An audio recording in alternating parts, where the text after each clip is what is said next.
Shalom, selamat siang Ibu dan teman-teman. Kami dari kelompok 7 akan mempresentasikan hasil kerja kelompok kami, yaitu CRM di PT Coca-Cola. Apa itu CRM? CRM adalah pendekatan yang membantu bisnis meningkatkan hubungan dengan pelanggan yang sudah ada dan mendapatkan pelanggan baru dengan lebih cepat. CRM di perusahaan Coca-Cola. Basis pelanggan yang beragam.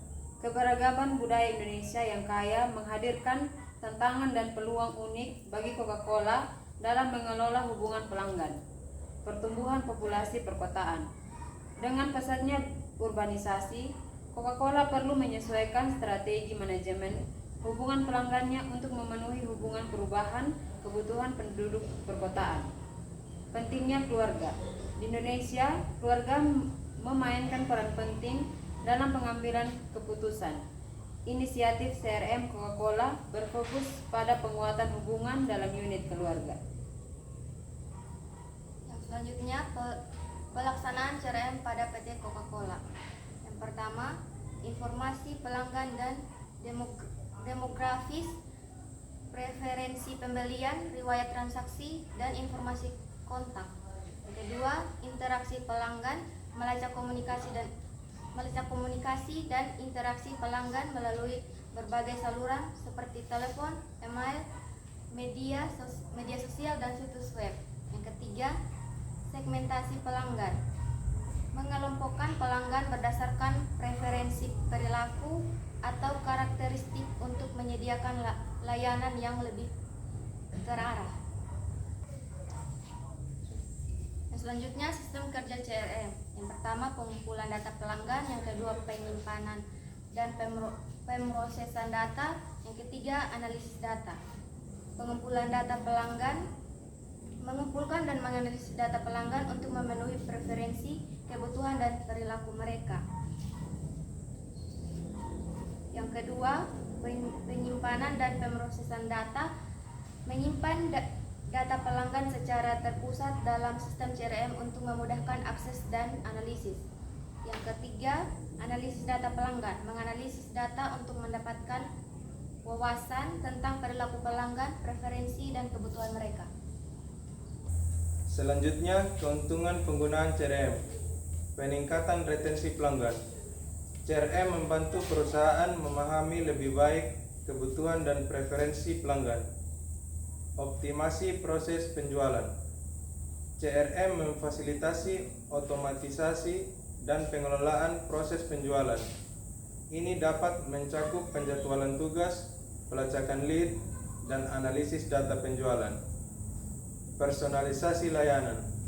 Melalui data yang terkumpul, perusahaan dapat membuat profil pelanggan yang mendalam. Ini memungkinkan personalisasi layanan dan komunikasi, memberikan pengalaman yang lebih positif dan sesuai dengan kebutuhan masing-masing pelanggan. Tujuan CRM. Yang pertama, peningkatan pemahaman pelanggan.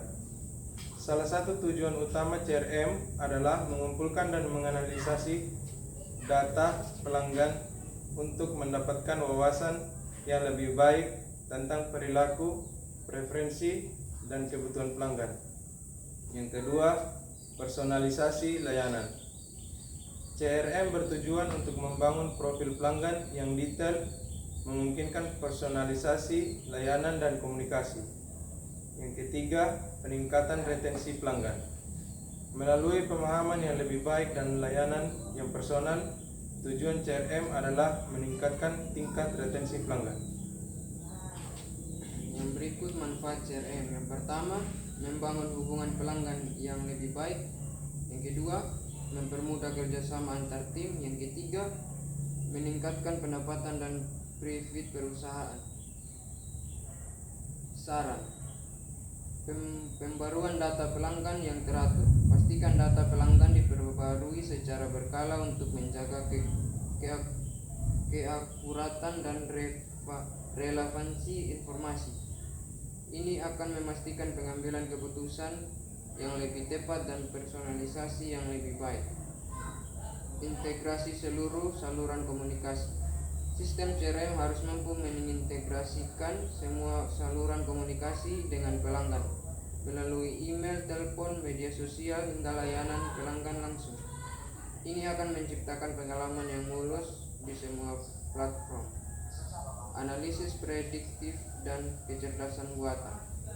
Memanfaatkan teknologi seperti analisis prediktif dan kecerdasan buatan dapat membantu dalam memprediksi perilaku pelanggan di masa depan, memungkinkan perusahaan yang mengatur strategi lebih baik.